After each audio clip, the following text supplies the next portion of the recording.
साल 2020 तो आपको याद ही होगा जब कोरोना वायरस ने अपनी दहशत फैला रखी थी। साल 2025 की शुरुआत में ही एक नई स्वास्थ्य चुनौती सामने आई है। कोरोना जैसी दहशत फैलाने वाला HMPV ह्यूमन मेटान्यूमो वायरस चीन से होते हुए भारत के बेंगलुरु में दस्तक दे चुका है। बेंगलुरु के बाद गुजरात के अहमदाबाद में भी ह्यूमन मेटान्यूमो वायरस HMPV का एक मामला सामने आया है। HMPV वायरस खासकर छोटे बच्चों और बुजुर्गों के लिए घातक साबित हो रहा है। बेंगलुरु की एक 8 महीने की बच्ची में और गुजरात से इस वायरस की पुष्टि ने लोगों को सावधानी बरतने पर मजबूर कर दिया है। कोरोना महामारी के अनुभव से सीखते हुए यह जरूरी है कि इस वायरस को हल्के में न लें। ह्यूमन मेटान्यूमो वायरस HMPV एक मौसमी वायरस है जो मुख्य रूप से सर्दियों में फैलता है।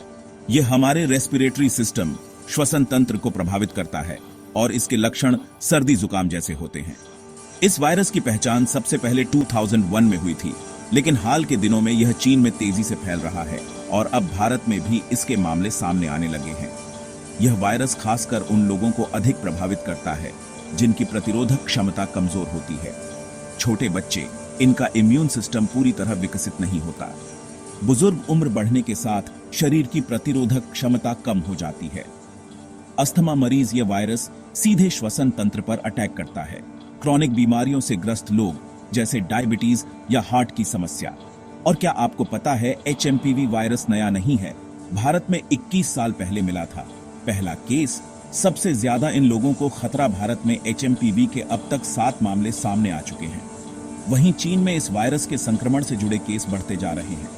इन सब के बीच यह सवाल उठना लाजमी है कि क्या यह वायरस नया है या पहले से ही यह वजूद में था। चीन के बाद भारत में भी HMPV मानव मेटाबॉलिक न्यूमो वायरस ने दस्तक दे दी है। इस नई बीमारी को लेकर लोग खौफ में हैं। कुछ इसकी तुलना कोविड-19 से कर रहे हैं।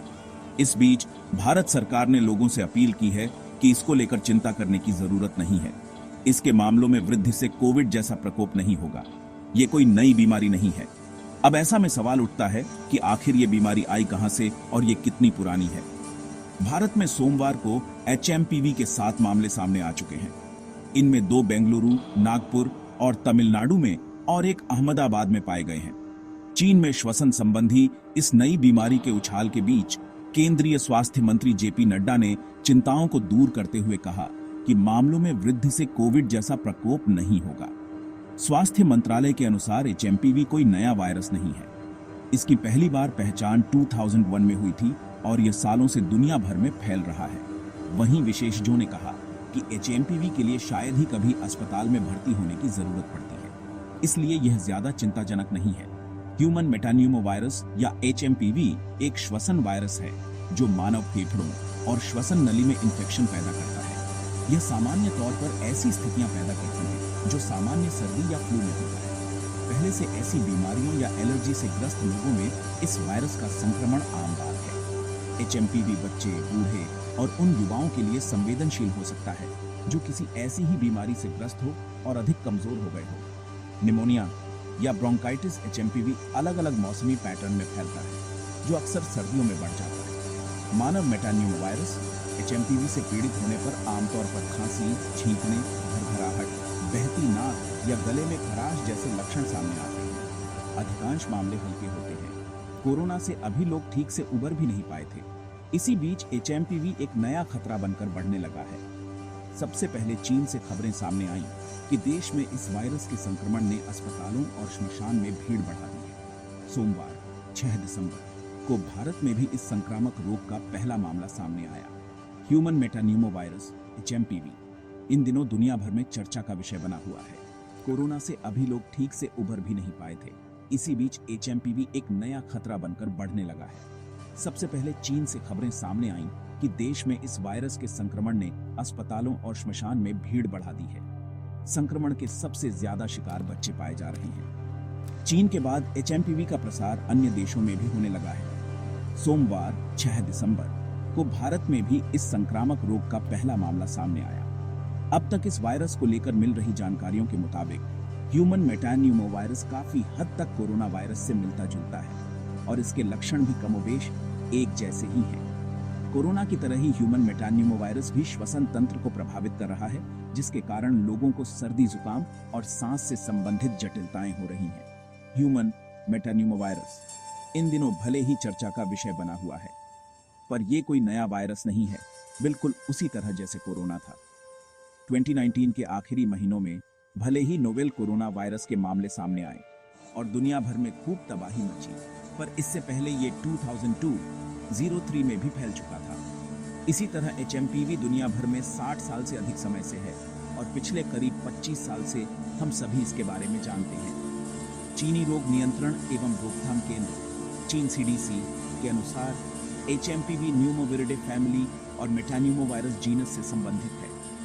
इसे सबसे पहले डच वैज्ञानिकों ने खोजा था, जिन्होंने श्वसन संक्रमण से पीड़ित बच्चों के नासोफ्रिंजियल एस्पिरेट्स में इसकी पहचान की थी।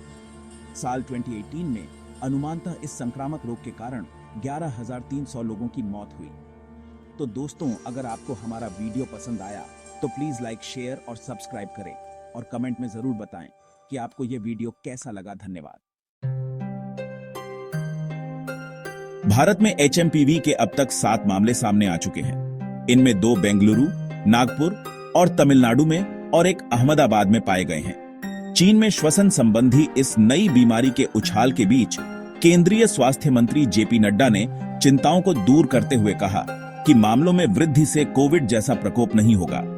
स्वास्थ्य मंत्रालय के अनुसार HMPV कोई नया वायरस नहीं है। इसकी पहली बार पहचान 2001 में हुई थी और यह सालों से दुनिया भर में फैल रहा है। वहीं विशेषज्ञों ने कहा कि HMPV के लिए शायद ही कभी अस्पताल में भर्ती होने की जरूरत पड़ती है, इसलिए यह ज्यादा चिंताजनक नहीं है। यह वायरस खासकर उन लोगों को अधिक प्रभावित करता है जिनकी प्रतिरोधक क्षमता कमजोर होती है। छोटे बच्चे, इनका इम्यून सिस्टम पूरी तरह विकसित नहीं होता। बुजुर्ग उम्र बढ़ने के साथ शरीर की प्रतिरोधक क्षमता कम हो जाती है। अस्थमा मरीज, यह वायरस सीधे श्वसन तंत्र पर अटैक करता है। क्रॉनिक बीमारियों से ग्रस्त लोग जैसे डायबिटीज या हार्ट की समस्या, HMPV बच्चे, बूढ़े और उन युवाओं के लिए संवेदनशील हो सकता है जो किसी ऐसी ही बीमारी से ग्रस्त हो और अधिक कमजोर हो गए हो। भारत में सोमवार को HMPV के 7 मामले सामने आ चुके हैं। इनमें 2 बेंगलुरु, नागपुर और तमिलनाडु में और 1 अहमदाबाद में पाए गए हैं। चीन में श्वसन संबंधी इस नई बीमारी के उछाल के बीच केंद्रीय स्वास्थ्य मंत्री JP नड्डा ने चिंताओं को दूर करते हुए कहा कि मामलों में वृद्धि से कोविड जैसा प्रकोप नहीं होगा। स्वास्थ्य मंत्रालय के अनुसार HMPV कोई नया वायरस नहीं है।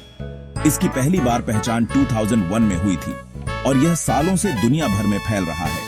वहीं विशेषज्ञों ने कहा कि HMPV के लिए शायद ही कभी अस्पताल में भर्ती होने की जरूरत पड़ती है, इसीलिए यह ज्यादा चिंताजनक नहीं है।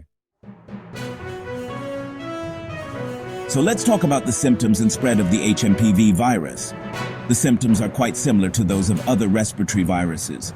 You might experience cough, fever, nasal congestion, and shortness of breath. Now, how does it spread?